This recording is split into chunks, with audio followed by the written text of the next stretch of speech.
gawin ninyo ito sa pag-alaala sa akin. At gayon din naman, hinawakan ng saro pagkatapos na makahapon, na sinasabi, ang sarong ito ay siyang bagong tipan sa aking dugo, gawin ninyo ito tuwing kayo'y magsisiinom sa pag-alaala sa akin.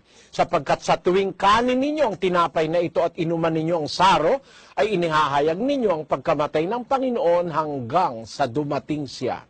So ang tinutukoy dito, hapunan, hindi komunyon, kapatid. Yung ibinigay mong talata, nagpo-prove na talagang merong hapunan ng Panginoon, pero hindi yan komunyon. Nowhere in the Bible can you find na magpuputol-putol ng tinapay tapos komunyon. Ginanap ni Kristo yon sa hapunan ng Panginoon, pero hindi sa komunyon yon, kapatid. Walang hint ng komunyon sa Biblia. Na yan, tinapay na yan, hindi literal. O, ibalik natin yung verse 23. Sapagkat